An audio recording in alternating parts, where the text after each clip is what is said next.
Welcome, Sahaja. Oh, hey, Leonie.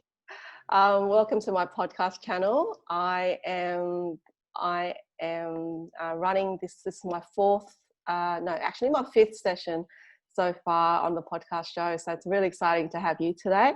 Sahaja, so today we will be going through a number of questions. So first things first, I just want to introduce Sahaja to the group. And I have known Sahaja for approximately 2 years or so, maybe close to 3. And she has been my meditation teacher, my personal mentor, and it's been an amazing journey over the years where I've personally learned from Sahaja meditation and mindfulness and self-care. Self-care is a big one. So just a bit about Sahaja's background. She is an experienced counsellor, trainer, mentor for professionals working in private practice in Hobart in Tasmania. She also holds a Diploma of Counselling and she's part of the Australian Counselling Association. And she's also trained in numerous modalities, including SE trauma resolution, meditation, and Enneagram. So she's in 13 years of her business. She has helped more than 2,000 people in her business. So that's just a remarkable achievement. I'm aiming for to help more than 1,000, but you directly have impacted more than 2,000 people in their lives. So congratulations, that's amazing. Thank you. So first things first, can you tell us a little bit about your current business at the moment, Sahaja? So my current business is Quintessence Counselling, Training and Retreat. So I'm working one-on-one with people here in Hobart and online interstate, and running courses and trainings at different centres around Hobart, government centres, family centres, but also mostly privately run groups, self-development groups and retreats. And I also work with a non-profit organisation called Evan Rice, who run camps for disadvantaged children. And I am a counsellor and mentor to their volunteers. And I also design and facilitate leadership retreats for their volunteers and mentor their staff for staff development. That's incredible. I also know you're running some meditations on a weekly basis. Can you tell us a little bit about that? Sure. I have a guided morning meditation group Mondays, Wednesdays and Fridays. And it's just amazing. It's a beautiful little group. It's so sweet. And we just start with a little share, and then I lead the group through a guided meditation, and it just helps set us up for the day, for a productive day. This helps us focus, come into alignment, clear the stressful mind, align with a higher mind, and then be able to really just start off on a really good foot, a positive note with a high energy. Amazing. I was actually part of your session yesterday, so I just personally found it was really good to have self-inquiry, and we'll talk a little bit about that later on. And also, I'm just curious, what kind of clients actually come to you for the services that you offer? A whole different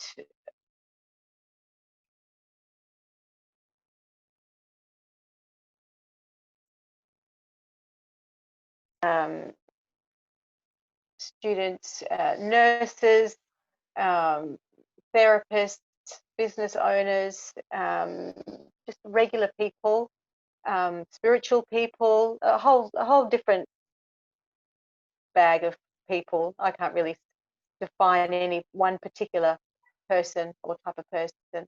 Yes, you mentioned that there are a number of people who are business owners that are actually your clients. Is that right? Yeah. Yes, absolutely. Business owners and entrepreneurs. Yes. What do you think business owners and entrepreneurs are actually obtaining the services you offer? I think that business owners by their very nature are self-starters. They're self-motivated. They are into growth and development and achieving and success and being the best version of themselves.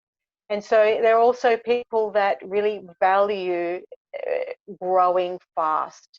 And I'm a type of therapist that likes to go deep and get big results in the shortest amount of time. And so most business owners and entrepreneurs are what we call fire clients. They're people that just get in there, they want the goods, they want to grow, and they make the most out of it. They get the most out of the session. So that's why I would say I have a lot of business owners as clients. So you said they were fire clients? Fire clients. Yeah? Oh, yeah. Yeah, that's great. Clearly, I am a business owner. Yeah. So in terms of your... Fire clients take action. They take action. Self-starters, motivated and willing to do the work to get the result. Yes, and that's the same with career coaching with my clients as well, that if they don't take action, like as a coach, they don't gain the results. They really do need to take those actions. So Sahaja, in terms of your personal experience with meditation, can you just tell us a little bit about, your personal experience? Well, meditation for me is the way that I come home to myself, and it's where I am able to find peace of mind, to gain clarity, whatever it is, whatever problem I've got on the table of my life at the moment, I bring that to meditation, and it just soothes whatever angst I might have about something that's going on. But it gives me that clarity, it brings me the answers, and it also aligns me with my highest self or my highest purpose, and it opens up vision for my future, for my best self. So meditation is superpower territory. It really is. Meditation is a game changer. And if you're not meditating, you're missing out. It doesn't matter what you've got going on in your life, meditation will up-level your game for sure. But it's you agree? I agree. Yeah. In the last 2.5 years, Sahaja, I've meditated every day for the last 2.5 years, and it is a game changer. As you said, it is very powerful, and anything in life, if you do practice it, then you will see the benefits. But it does take time. It does. So how long have you been meditating? Meditating 23 years. I've been meditating. Years. Yeah, 23 years as a practicing meditator. Yeah. Yes, 23 years. On and off, periods of intensives, retreats, long retreats, month-long retreats, 10 hours a day. But consistency and regularity is the key. And so, but it's always hard. It's difficult to tear yourself away from the excitement of life and the pull of life and the externals, to come to a point to sit with all the angsty energy, to come to a still point. And so that's why I started the guided meditation group. I started it as much for me as for my clients, because I need somewhere to ground me in my practice, where I have to show up because people are relying on me. And I love the group. I love the people. I love the energy. And the thing about group meditation is, when you meditate with a group, it is easier, 10 times easier, because you can piggyback the energy of the group, and also whoever's the deepest meditator in the group pulls the rest of the group into those depths with them. So it's so much easier, and just having that accountability to having to show up on those days at that time has been brilliant for me. Yes. So that means it's Monday at 7 a.m., Wednesday 7 a.m., and Friday 7 a.m. Yeah. Just for 15 minutes, and that's all it takes. If you go deep and just get to that still point, get to the heart, get to that alignment point with your best version of yourself, it energizes you, it resources you for the day, and it gives you clear vision. You can see what you need to do, and it reorganizes your being around what steps you need to take to be the highest version of yourself. It just gives you clarity. Yes. Now, I'm just really curious about the meaning of your name, Sahaja. What does it mean? It means there's some different versions of it, but essentially it means natural state of being, which is our spiritual essence. It was given to me by my spiritual teacher back in the day, about 17 years ago, and it's a pointer. It's for me. It's just it reminds me on a daily basis to just align and stay focused with my spiritual goals of peace, expanded awareness, self-awareness, consciousness.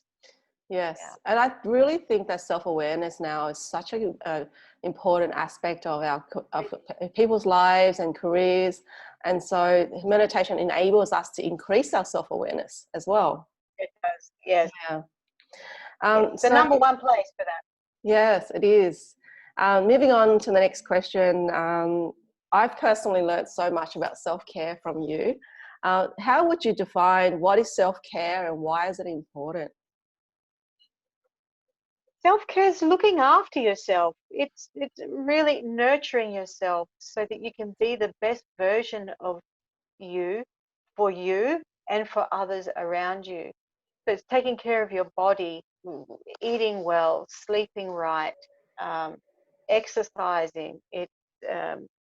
It's taking care of your mind, working on yourself, looking at your belief systems and examining, ways of thinking that aren't healthy or aren't helpful for you and changing them. And emotionally, gaining emotional intelligence through, different practices of feeling your feelings and not denying what's happening for you, but facing things and processing things. So self-care is also committing to a life where you surround yourself with kind and loving people who are on your side, people who support you in being the best version of yourself. So self-care is just, doing the work, looking after yourself, putting It's yourself it's first. really, Sahaj, it's really easy for us to, I guess, talk about self-care and making time to take care of yourself. But why do you think that some people are, like even myself, and other clients that you have, struggle to make time to take care of themselves? Well, we get distracted, and there's so many other things in life that we value, especially our families, our kids and our husbands and our people that we know, family and friends. So we will sacrifice our own self-care because we're so busy caring about other people. But then we end up depleted. Often resentment will start to creep into the background, and then we end up angry that we've got no energy left, and everybody else gets the best of you. But actually, we need to make a commitment to take care of ourselves so that we can then take care of others better. But if we just get distracted and we don't value ourselves enough, or we don't realize the importance of self-care, and once you really get it, you realize you make it a priority because you know that that's the key to a quality of life. We need to take care of ourselves, and the better we take care of ourselves, the more joy we have, the more happiness, the better our relationship, and the more we thrive. I definitely agree with all of your points you've mentioned. So right now during 2020, this year, what do you think that we need to actually practice more meditation and self-care right now more than ever? Absolutely. I think that, this whole COVID-19 situation on the planet is a crisis, but what I see is an opportunity, and it's an opportunity to really refocus and prioritize what is actually most important here. What do I need? Where do I need to be spending my energy in it? What's the priorities is really what it comes down to, and that we can get clear about that in meditation and self-care. So I think more important than ever to find our peace of mind and to get a clear vision for moving forward as a species, individually, how to navigate this territory.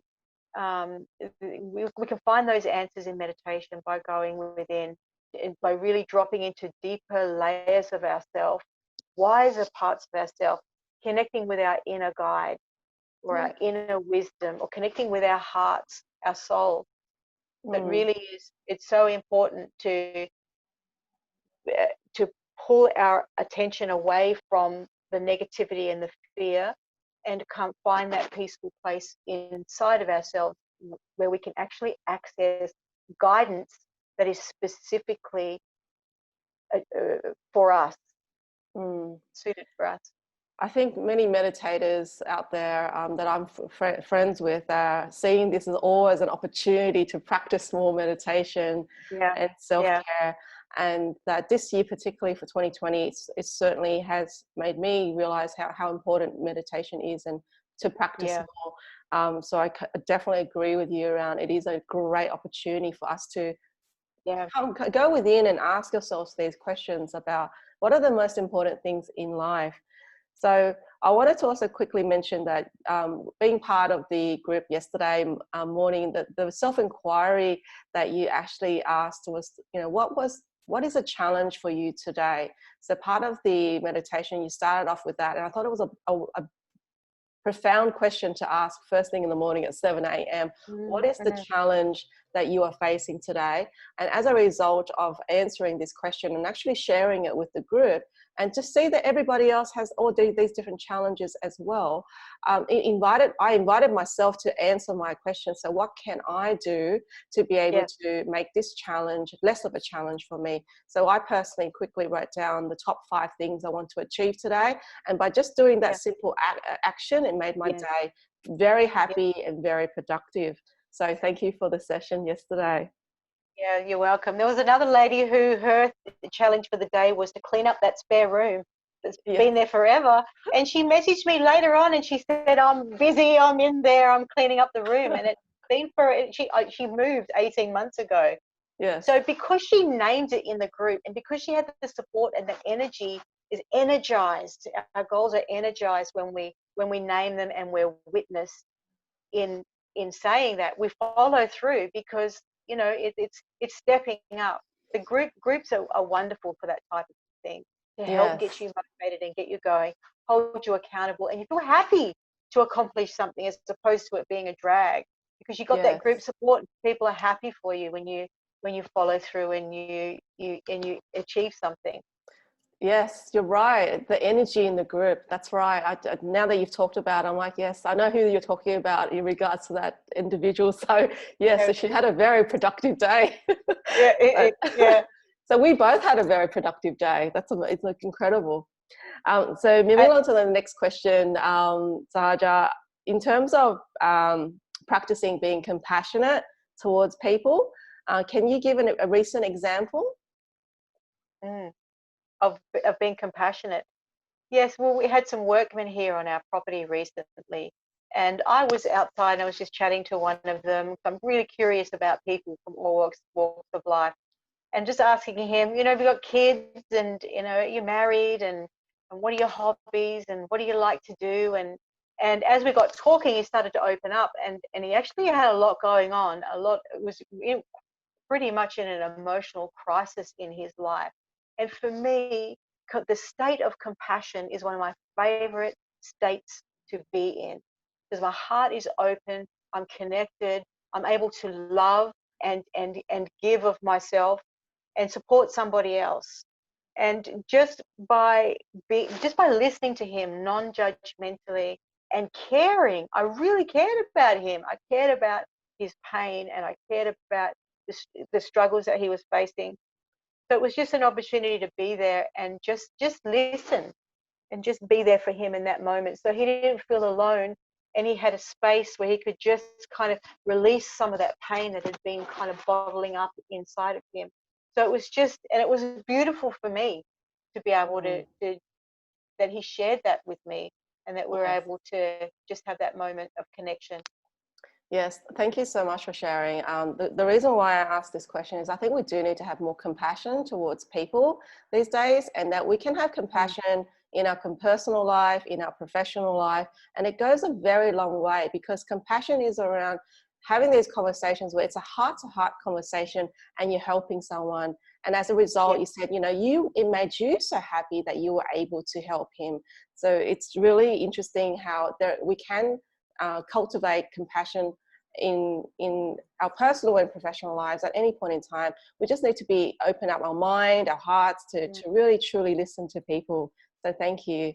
So we're nearly there. We're nearly there. So I'm curious. What is a book that you would like to give away, and why? Well, I think an old classic is Eckhart Tolle's The Power of Now. And it's a beautiful book just because it helps people, brings them into closer to the moment. And it's a perfect book for 2020 with all that's going on, just to connect you with the moment and the beauty of the moment. Because the reality is, no matter where you are in the world, there's so much out there. But if you look around in your immediate environment, you're probably warm and cozy and got a tummy full of yummy food and a roof over your head and safe. And so it just connects us with now, but also because he's enlightened, you could say. He has that enlightened perspective and consciousness. When you're reading the book, the words draw you into a deeper inquiry inside of yourself. He draws you into meditation with him. It's a meditative inquiry, and it's just a wonderful book. It is a great book, The Power of Now. I have that book, and I'm going to. Do you? Yes, I do. I will definitely try and read that again. So, final question is, what is one thing that you do every day that makes you happier and more productive, besides meditation? Besides meditation, happier and more productive. Happier is spending time with my daughter. I mean, hands down, that's what it is. She's 10 and she's just the light of my life. And my partner, spending time with my partner. But I would say the thing that makes me more productive is listening to some kind of motivational talk, audio book, watching a video, Anthony Robbins, or so many teachers out there, so many brilliant thought leaders, and going for a walk I live very close to the waterfall here. It's just 10 minutes drive to 2 different waterfalls. So going for a walk at Russell Falls, having a cup of coffee, that helps me, because I don't know, the trees and the spaciousness of it all, it helps me just get clear. It connects me with beauty, and that beauty just brings me peace. And then from there, I feel the goodness of the universe. And then from there, it inspires me to want to give and contribute in the world. And then that gives me ideas around my work, and I can get some action plans happening. Yes, so simple things like spending time in nature, spending time with your loved ones. Yeah. Yes. Yeah, that's the key. Yes. If there's one thing I just wanted to say, and that is, in all these years of working with people, one thing that I've discovered is that it doesn't matter what a person looks like on the outside, how polished they are, how together they look. If you scratch the surface, I've become an expert at scratching the surface and just kind of peeling back the layers. Everybody has got something going on. Everybody's being challenged by life, because the very nature of life is, or our spiritual growth, evolution, is that life is challenging us to grow. So no matter how successful you are, you're being challenged at that next level of success for you. So everybody's being asked to face their fears, come out of their comfort zone, enter into trust the unknown, trust life again and again. And so we've all got our stuff that we're working on. And that's what I've learned. And that's why it's the toughest people that often have the deepest pain or the softest core. So I never judge a book by its cover. If someone, you know what I mean? I don't. There's always more underneath the surface, and I can tell you time and time again with having clients, because I stay connected on Facebook for my work, to stay connected with clients. What's everyone doing? I can't tell you how many times people, or I see a client and then I'll just check in with their Facebook, learn a little bit more about them. How many times someone's polished Facebook life, where they're so happy and clinking champagne glasses and traveling and kissing and hugging partners, and in a session, what's revealed is that they're in an incredible depth of emotional pain, or relationships that look shiny and together are not working out at all. There's all kinds of stuff going on. So that's what I've learned again and again, is people hide behind facades and personas, but we're all, you know, soft underneath, I think. Yes, In yes. my experience. Yeah. Yes, no, I agree. Everyone has a different challenges in their lives. So just because someone might look perfect and strong on the outside, we all have different challenges. I'm just going to conclude the show with a lovely story, and that story is how you have helped me develop the relationship I have with my mom. And some of you know, some of you don't know, but the relationship with my mother is somewhat, I would say, not over the years, it hasn't been easy. We probably wouldn't say we're best friends, but not enemies, but just not best friends. And I think it was beginning of last year, we had a session, and you brought me into a deep meditation and guide me through the meditation to help me understand my mother, to help me change my perspective of my mother. And as a result of that meditation, it transformed my perception of her. And as a result, since beginning of last year, our relationship has become, I can easily say, wouldn't say best friends, but very close friends. And our relationship has transformed. So good. And I have to say, thank you so much, Sahaja. If it wasn't for that meditation, it would have not guided me in a different direction and changed my perception of her. And as a result, I've changed. Our relationship is now, I would say, so much more solid, enriching, and she'll call me to say, "How are you?" It's a miracle. It's a real miracle from never calling at all. So it's definitely a massive transformation in my life. And so how do we get to your, is it Meditate With Me, the sessions on Eventbrite? Not on Eventbrite, it's just on Facebook at the moment. And I'm in the process of putting courses up on mastermind.com and Eventbrite. And so they are coming. And I have a retreat that's coming up very, very soon, which will be really only for Tasmanians, because obviously our borders are closed. But it's the perfect time for it. Yes. It's the perfect. So I'll provide your contact details if anyone's interested in the meditation online. It's all conducted by Zoom, Mondays, Wednesdays, and Fridays, 7 a.m. Feel free to contact Sahaja to 7:50. Only 15 minutes every day. Monday, Wednesday, Friday. Thank you so much for your time. It's a real joy. Thank you. Thank you. We'll be in touch soon. Cheers. Okay. Bye. Bye.